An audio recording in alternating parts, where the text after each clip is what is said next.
Na segunda parte desta aula sobre impactos ambientais, vamos falar um pouco sobre poluição da água, desastres naturais e introdução de espécies exóticas em determinados ecossistemas que podem causar desequilíbrios importantes. Poluição da água. Em alta quantidade, algumas substâncias em ambientes poluídos podem prejudicar os seres vivos e até causar a morte deles. No entanto, em determinados casos, substâncias tóxicas podem começar a fazer parte do corpo dos organismos e se acumular ao longo da cadeia alimentar. Dessa forma, ao se alimentar de plantas e vegetais contaminados, um herbívoro acumulará em seu corpo uma maior quantidade de substância tóxica do que a existente nas plantas das quais ele se alimentou. Se um animal carnívoro se alimentar de um animal herbívoro contaminado, aquele acumulará em seu corpo uma quantidade maior ainda da substância tóxica. Um exemplo de substância tóxica que se acumula ao longo da cadeia alimentar é o mercúrio. Ele é um metal bastante utilizado na mineração do ouro. Isso é chamado então de biomagnificação ou bioacumulação. Uma substância tóxica, ela é incrementada e passa através dos níveis tróficos em quantidades cada vez maiores, à medida em que se muda o nível trófico. Então, aquela substância que foi parar num lago, no rio, como mercúrio, por exemplo, ela é absorvida pelas plantas aquáticas e algas, que servirá de alimento a um animal herbívoro, pode ser um peixe, por exemplo. Então aquele peixe vai ingerir plantas ou algas com a concentração de mercúrio, e aquele animal vai incorporar mercúrio em seu corpo. Ele pode servir de alimento a um peixe maior, que é carnívoro. Então estaríamos aí vendo um terceiro nível trófico surgir em cena e se alimentar daquele peixe que já absorveu mercúrio através da ingestão da planta. Então, o peixe maior ele vai ficar também com uma maior concentração de mercúrio ou de outra substância tóxica. E finalmente, se um pescador, se uma pessoa estiver nesse rio, for pescar nesse rio e pescar o peixe grandão e levar para sua mesa, ele estará ingerindo um peixe contaminado por mercúrio. É essa a dinâmica que nós estamos falando aqui, sobre a qual nós estamos falando aqui, A biomagnificação, a bioacumulação pode levar uma substância tóxica através de cadeias alimentares até o homem, até um predador de topo. Lembrando que o mercúrio é um metal pesado, ele é uma substância tóxica, é o único metal que permanece em estado líquido na temperatura ambiente, na natureza. E ele pode causar graves problemas de saúde. É assim que muitas pessoas a longo prazo contraem câncer e outros problemas sérios, problemas do sistema nervoso, malformações fetais, mulheres que ingerem substâncias tóxicas presentes nos alimentos podem gerar bebês, fetos com malformação congênita e assim por diante. Vocês devem fazer essas duas atividades aqui. Quais são? A leitura desses dois pequenos textos. No primeiro texto, 4 rios do Amapá têm peixes com elevado nível de mercúrio. Está se referindo ao que eu expliquei anteriormente, como que um peixe contaminado por mercúrio ou por qualquer outra substância tóxica chega até as nossas mesas e contamina o homem. E que problemas isso pode trazer às populações ribeirinhas, ou seja, aquelas pessoas que vivem da pesca, Tem pessoas que vivem da pesca. E no segundo texto, quais são os peixes e frutos do mar que têm menos mercúrio e são mais saudáveis?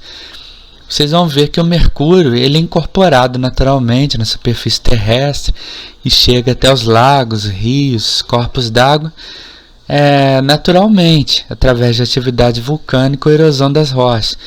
Mas os grandes problemas de contaminação por mercúrio hoje, ao longo das cadeias alimentares, ocorrem por meio das atividades humanas. As atividades antrópicas humanas são as principais responsáveis pela contaminação de seres humanos, de pessoas por mercúrio. E depois vocês vão apontar quais os peixes que têm maior concentração de mercúrio, os que têm a concentração intermediária e os que têm a menor concentração. Vale a pena ler esses 2 textos. Me respondam lá na seção comentários o que vocês acharam, comentem a respeito. Muitas substâncias prejudiciais aos seres humanos podem estar presentes na água, mesmo que ela não apresente alterações na cor, na textura ou no cheiro. Alguns materiais podem ser decompostos por micro-organismos aquáticos, porém as águas dos rios, lagos e oceanos recebem substâncias que não são passíveis de decomposição natural. Em muitos casos, a substância dissolve na água e pode intoxicar organismos aquáticos e terrestres que se alimentam deles. Um exemplo é o mercúrio, uma substância bastante utilizada na mineração, e há também substâncias tóxicas que são utilizadas nas lavouras, e até mesmo chumbo, que é outro metal pesado, que é liberado no ambiente por algumas indústrias. Então, fertilizantes, adubos químicos, substâncias industriais, dejetos industriais, além do próprio mercúrio, que já foi citado aqui, podem levar à contaminação de rios e lagos e chegar até os seres vivos por meio dos níveis tróficos, por meio das cadeias alimentares. O mercúrio, por exemplo, ele é utilizado na mineração. Por que ele é aplicado na mineração e no garimpo de rios? Porque ele reage com o ouro.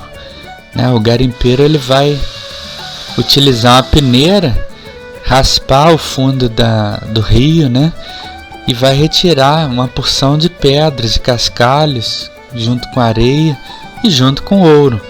Só que como ele vai fazer para identificar o ouro das pedras comuns?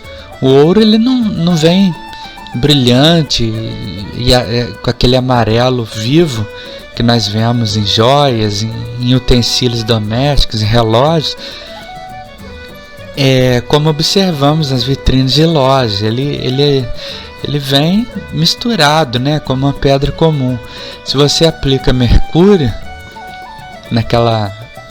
naquele cascalho, o material que for ouro vai mudar de cor. Então eles vão conseguir separar o ouro do cascalho, das outras pedras. É assim que o mercúrio é utilizado no garimpo e na mineração também.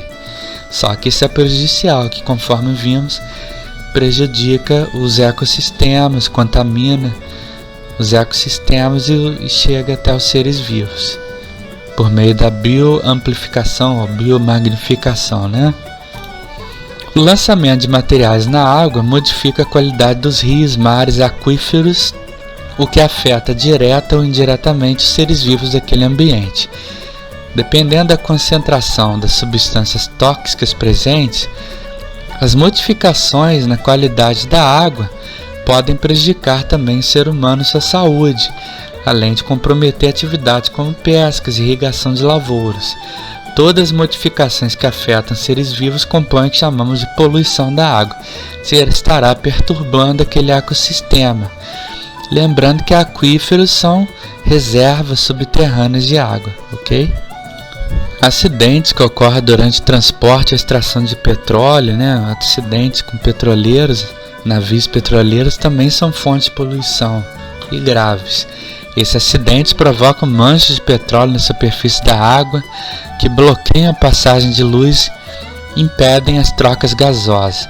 Aquele óleo penetra nas brânquias dos peixes e impede que os peixes respirem, façam a respiração através das trocas gasosas que ocorrem nas brânquias. A respiração dos peixes é diferente da nossa, não é por pulmões, e sim através de brânquias, é branquial. Além disso, isso inviabiliza a respiração e a fotossíntese da espécie ali presente.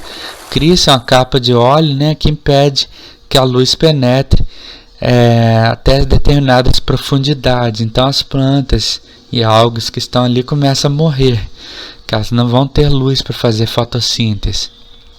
As aves aquáticas também são afetadas, porque uma vez cobertas de óleo não conseguem voar ou nadar e morrem.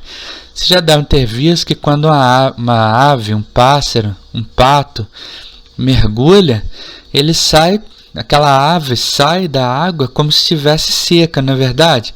Porque as penas possuem uma substância oleosa que impermeabiliza aquela pena, impedindo que a pena fique molhada. Mas com acidentes envolvendo petroleiros, aquele óleo vai afetar esse processo. As aves não vão conseguir alçar voo, né? Ou nadar e morrem, elas afundam, elas morrem, né? Elas não vão conseguir sair dali, porque as penas estarão cobertas por uma substância pegajosa, pesada, né? Que impedirá essa flutuabilidade, mesmo com o esqueleto pneumático da ave, que é cheio de ar. Um outro tipo de alteração que afeta seres vivos e polui os ecossistemas aquáticos é o lançamento de água quente por algumas indústrias, derivado de caldeiras, né? Eles liberam aquela água quente diretamente em rios, lagos, até em oceanos, né? O aumento da temperatura da água faz com que o oxigênio dissolvido nela seja liberado, o que provoca a morte de peixes, plantas aquáticas e outros organismos devido à falta de oxigênio. Esse tipo de poluição é chamado de poluição térmica da água. Então temos aí um outro problema, né? Poluição térmica é você ejetar água quente em um ecossistema aquático. Isso vai matar peixes, plantas, né, que são adaptadas a águas em determinadas temperaturas. A água proveniente de casas e construções em geral, com restos de comida, urina, fezes e produtos de limpeza, são os elementos que formam o esgoto doméstico, que solta uma grande quantidade de matéria orgânica no rio. Por causa de atividade de organismos decompositores, a maioria fungos e bactérias, a matéria orgânica é decomposta e transformada em nutrientes que são utilizados pelas algas posteriormente. As algas, por sua vez, servem de alimento para vários animais aquáticos.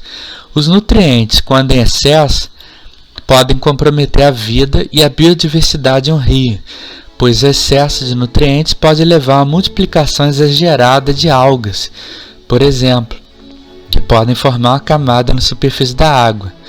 Assim, a consistência dessa água fica parecida com a de um caldo de cor forte, normalmente esverdeada.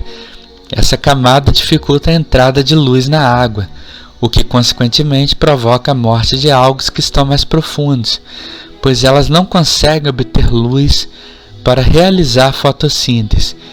Nessa situação, os organismos decompositores consomem o oxigênio dissolvido na água e realizam o processo de decomposição não só da matéria orgânica originada do esgoto doméstico, mas também das algas que morreram em razão da falta de luz. Como a quantidade de nutrientes disponíveis aumenta muito, os decompositores se multiplicam. Assim ocorre uma diminuição do nível de gás e oxigênio dissolvido na água. Esse processo todo que eu acabei de ler é chamado de eutrofização e vai ficar mais fácil vocês compreenderem com uma ilustração, com a imagem. Nessa ilustração, vocês vão perceber que em situação normal, os rios e lagos recebem nutrientes. Quando eu falo nutrientes, eu estou me referindo a produtos nitrogenados e ricos também em fósforo, né? Em nitrogênio e fósforo. Esses elementos químicos que são essenciais ao crescimento de plantas e algas, eles estão presentes em dejetos humanos, como fezes, urina, em fertilizantes.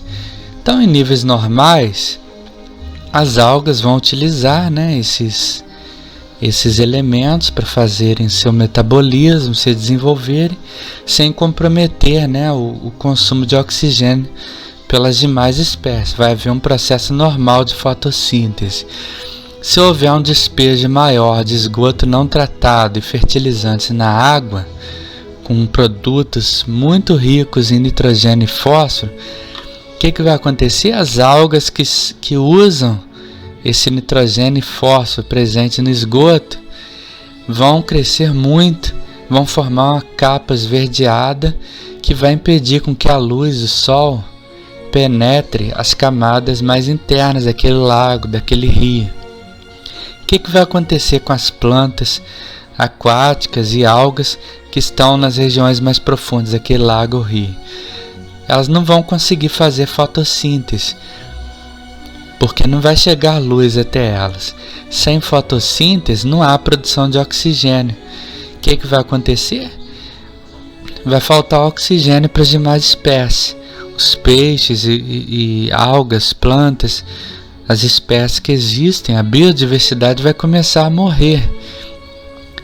Aqueles animais que morrerem servirão, por sua vez, de alimento para as bactérias anaeróbicas, que são aquelas que não usam o oxigênio para fazerem seu metabolismo. Elas não usam oxigênio. Então elas vão se alimentar daqueles animais mortos, daquelas plantas e animais, e vão liberar gases tóxicos, gases que dão aquela característica de ambientes eutrofizados, aquela água esverdeada com cheiro de ovo podre, e com pouca biodiversidade, com quase nenhuma forma de vida ali. É semelhante ao que acontece nos mangues, Esse é o processo de eutrofização. Aquelas lagoas, aqueles rios com a água bastante esverdeada, parada, e com pouca biodiversidade. Fazendo uma busca no Google, vocês estão percebendo aqui várias imagens de ambientes eutrofizados. Vejam só, o crescimento exagerado de algas que levam a todo esse processo. Veja, forma uma espécie de líquido, de pasta verde, esverdeada, e fica um ambiente bastante desagradável. Aqui temos ambientes diversos que sofreram eutrofização. Todo mundo já deve ter visto, É bem desconfortável realmente. Então, por causa da baixa disponibilidade de oxigênio na água, outros animais aquáticos podem ser afetados, como os peixes. Isso faz com que a biodiversidade do rio seja reduzida, pois os organismos que conseguirão sobreviver serão as bactérias, que não precisam utilizar o oxigênio para realizar suas atividades vitais, e grande parte delas libera um gás com odor desagradável que eu expliquei.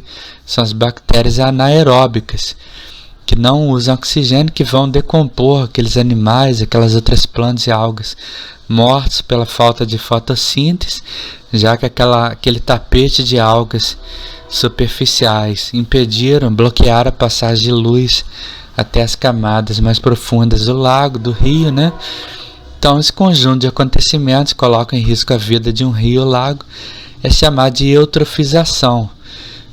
Aqui temos a eutrofização de um lago e a coloração esverdeada de água devido à elevada quantidade de algas, como eu já mostrei a vocês em outras imagens. É um ambiente bem feio, bem desagradável. E isso é um processo muito comum em regiões que receberam esgoto sem tratamento ou foram contaminadas por fertilizantes da lavoura, Então, o excesso de adubo químico, de fertilizante, podem eutrofizar ecossistemas aquáticos inteiros.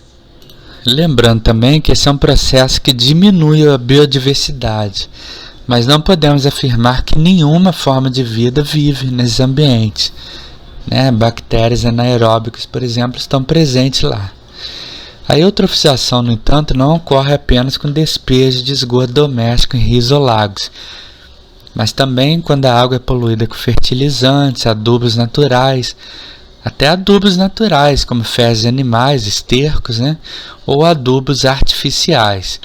Os fertilizantes possuem grandes quantidades de nutrientes, nitratos e fosfatos e podem atingir a água, mesmo que não sejam despejados diretamente nela, pois a chuva pode arrastar o adubo utilizado na terra até um lago ou rio mais próximo, da mesma forma que esse adubo pode penetrar no solo com água e chegar a atingir um lençol freático, por exemplo, que é uma reserva de água subterrânea.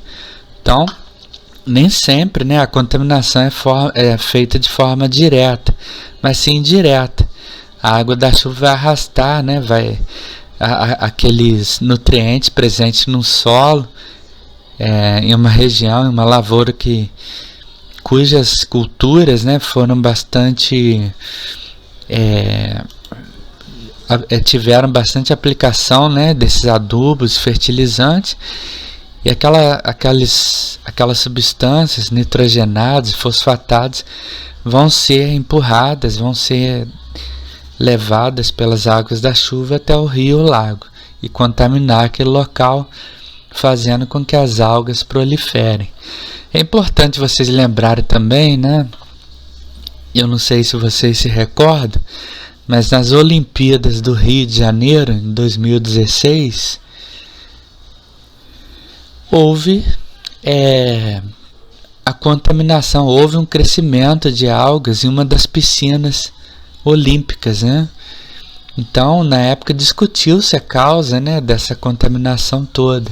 Se vocês quiserem pesquisar, não é obrigatória essa atividade, mas eu sugiro que vocês façam a busca na internet e pesquisem o que levou a piscina olímpica do Rio a ser contaminada por algas. Vale a pena. Para terminarmos essa aula, vamos falar de introdução de espécies exóticas invasoras. O que é isso? É levar uma espécie que não é própria daquele ambiente para aquele lugar. O equilíbrio de um ecossistema depende de vários fatores: clima, umidade, disponibilidade de nutrientes, água, temperatura, vegetação e espécies animais que vivem nesse ambiente. Contudo, esse equilíbrio pode ser afetado quando algum desses fatores é alterado. No caso das espécies, o desequilíbrio ocorre principalmente quando acontece a introdução de uma espécie que não vive naturalmente naquele ambiente. As espécies são conhecidas também como espécies exóticas invasoras, pois são introduzidas em um ambiente fora da sua área de habitat natural, o que ameaça ecossistemas e outras espécies. Além disso, elas são consideradas a segunda maior causa da extinção de espécies no mundo todo. Vejam só que problema, né? Você já deve ter visto um pardal ou em algum lugar por onde passou, certo? Caso não se lembre de um, observe na figura ao lado. O pardal é um passarinho de origem europeia, ele não é próprio do Brasil e que foi trazido para o nosso país. Aqui ele compete por espaço e alimento com outra ave nativa daqui, como o tico-tico, que vocês estão vendo na figura de baixo. Em cima, o pardal. Essa introdução de espécie em outro ambiente causa alterações no equilíbrio dos ecossistemas, pois nesse caso o tico-tico é nativo do Brasil e não precisaria competir por alimento e espaço se o pardal não tivesse sido introduzido no país. Então, soltar aves que não são próprias da nossa região em qualquer lugar, na floresta, não é porque é uma floresta que você deve soltar aquele pássaro ali. Às vezes ele não é nativo dali. Isso vai gerar um desequilíbrio ecológico, vai competir por espaço e alimento com aves nativas daquela região. Com relação à vegetação, o exemplo é o chamado capim braquiária, Bartiaria sp, que tem avançado pelas áreas de cerrado e impactado espécies vegetais nativas com a sua propagação rápida. O seu principal fator negativo é o sombreamento que causa na área.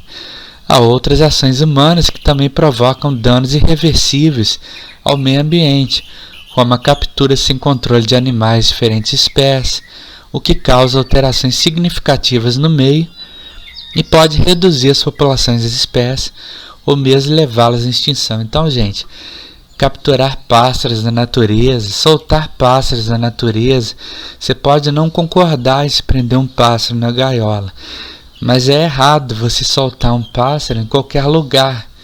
Um pássaro ou qualquer outro tipo de animal, né?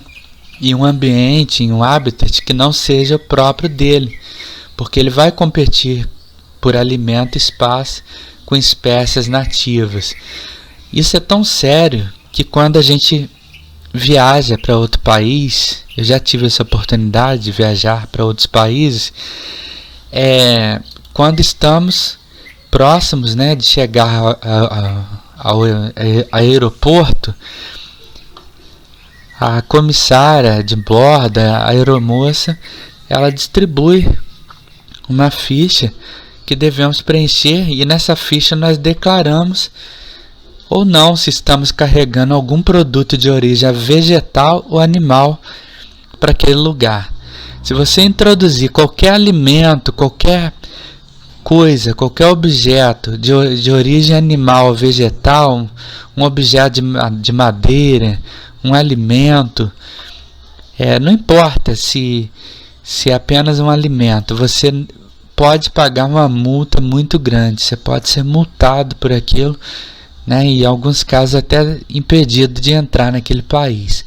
Então é uma coisa muito séria, porque se você introduz uma espécie vegetal ou animal em um habitat que não seja o dele, ele vai gerar desequilíbrios ecológicos, ele vai interferir, né, nas cadeias alimentares daquela região. Então aqui temos dois exemplos, né? Então, por exemplo, você comprou um periquito australiano. Você não quer mais criar aquele pássaro, você jamais deve soltá-lo na natureza. Ele não é próprio daqui, do nosso habitat, da nossa fauna. Ele não é próprio do Brasil. Se você soltar aquele casal de periquitos australianos, eles podem se reproduzir e gerar desequilíbrios ecológicos importantes. Aquela espécie passa a competir, né, por alimento e espaço, né, nossos biomas. E conforme vocês viram, a introdução de espécies exóticas é uma das principais causas de extinção de espécies em todo o mundo. É uma coisa muito séria, como vocês estão vendo. Então, o que fazer, né, quando vocês encontrarem alguma espécie, algum animal, seja animal enclausurado, preso numa gaiola ou abandonado e que não seja próprio do nosso habitat, vocês devem acionar, né, a secretaria, os órgãos ambientais de sua cidade, de sua região, e eles encaminharão aquele animal, aquela espécie, aquele vegetal para o seu devido destino. Tá? Vocês jamais devem soltar arbitrariamente um animal ou mesmo uma espécie vegetal, né? Deve cultivar em um local que não seja próprio dela. Então a melhor coisa é acionar os órgãos ambientais, que eles vão dar o destino correto. Finalmente temos as catástrofes naturais. Os impactos ambientais, eles também podem ter causas naturais, nem sempre são causados por atividades humanas, ou seja, por atividades antrópicas. As catástrofes naturais, como tsunamis, terremotos, erupções vulcânicas, inundações, incêndios, secas, entre outros, ocorrem desde sempre e constituem a dinâmica da Terra, pois influenciam a evolução da vida. Inclusive, na faculdade eu tive uma disciplina que se chamava Dinâmica da Terra, né, que seria uma introdução à geologia, né, que mostra exatamente isso. Processos naturais que ocorrem há milhões e milhões de anos em nosso planeta e que levam à evolução da vida. É importante destacar que algumas catástrofes naturais, como terremotos e erupções vulcânicas, não ocorrem no Brasil. O relevo brasileiro, como vocês já devem ter estudado em geografia, é constituído essencialmente por planícies e planaltos. O relevo brasileiro é desgastado, é antigo. Nós não temos cadeias montanhosas muito altas, né, como a Cordilheira dos Andes, que fica na região dos Andes, né, no Chile, Argentina, Patagônia, Peru, ou então a Cordilheira do Himalaia, na Ásia, no Tibete. Não, o relevo brasileiro ele é relativamente, na verdade ele é muito antigo, né? E ele é relativamente baixo, é constituído principalmente por planícies e planaltos. Então o Brasil não sofre de erupções vulcânicas, né? Os vulcões brasileiros estão adormecidos.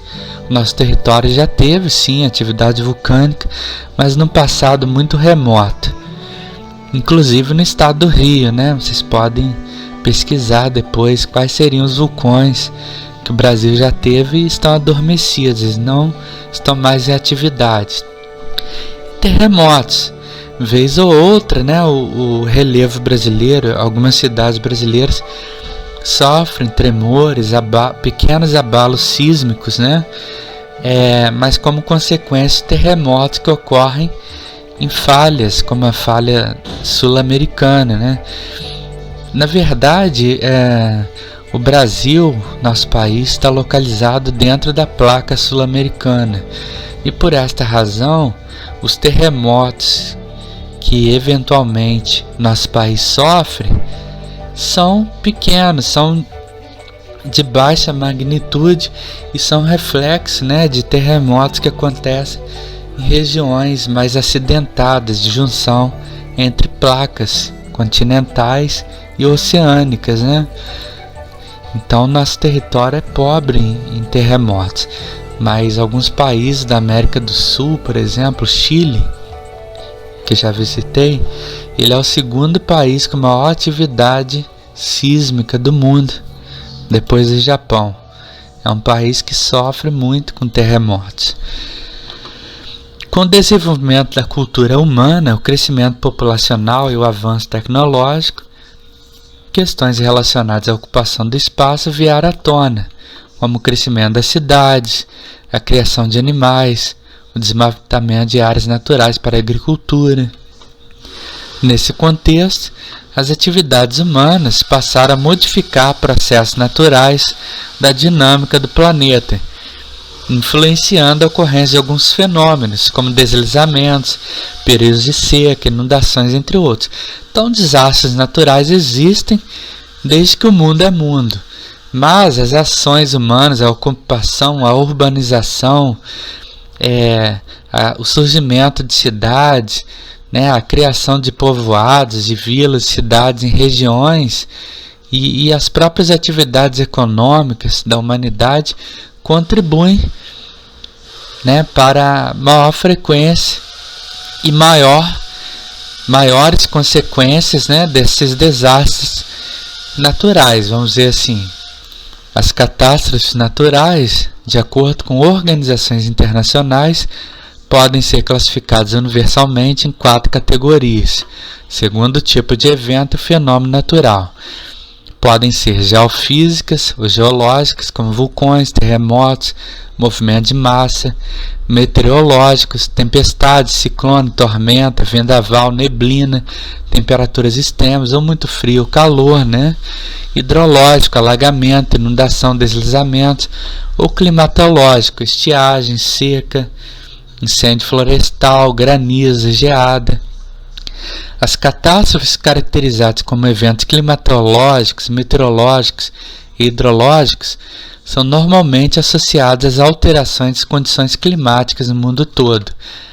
E o que causa essas alterações é o centro de discussões e estudos pesquisadores, mas a maioria dos estudos aponta que o principal fator é o aquecimento global por causa do aumento do efeito estufa. Então, de certa forma, né, esse fenômeno está associado à queima de combustíveis fósseis. Já vimos sobre esse assunto em aulas anteriores. Em última análise, o aumento do efeito estufa e o aquecimento global, para a maioria dos pesquisadores sérios hoje na área de ciência, é o homem o responsável, né? São as atividades humanas e é o homem responsável por este problema, né? Por esse desequilíbrio climático que leva a essas catástrofes com mais frequência. O efeito estufa é um fenômeno importante para a manutenção da vida na Terra. Sem ele, a Terra seria gelada, né? E é ele que mantém o calor do Sol, conserva o calor do Sol em nossa atmosfera, impedindo que todo esse calor se dissipe para o espaço, retorne para o espaço. Porém, a sua intensificação, ou seja, seu aumento, faz com que a temperatura aumente em todo o planeta. Um dos gases de efeito estufa é o gás carbônico, e seu aumento na atmosfera ocorre devido ao grande número de queimadas, desmatamentos e queima de combustíveis fósseis. Todas as atividades causadas pelo homem são atividades antrópicas. No Brasil, os desastres naturais têm ocorrido com maior intensidade e frequência. Segundo o Ministério do Meio Ambiente, os 3 desastres que mais atingem a população brasileira são inundação, principalmente, né, na época do verão. Vocês estão vendo aqui inundação em São Paulo, em março de 2014. Temos a seca, que ocorreu no Rio das Pedras, em Lapinha da Serra, Minas. Não ocorre só no Nordeste, não. Na verdade, a região Sudeste está se desertificando. Eu escrevi e publiquei 2 artigos científicos sobre esse assunto em 2014, 2015, se não me falha a memória. Depois eu posso disponibilizar o link para vocês lerem, quem quiser aprofundar sobre o assunto. E aqui temos deslizamentos de terra na rodovia Rio-Santos em 2015.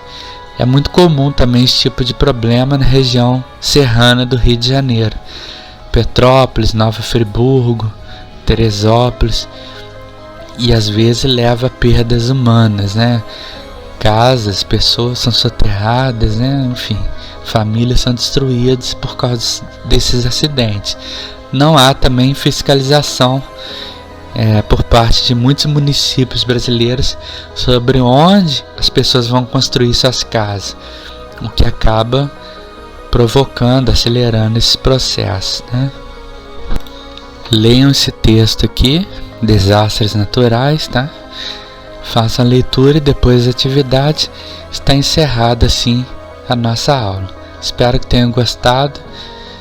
Estudem bastante, revisem a aula se for necessário e até o próximo tema.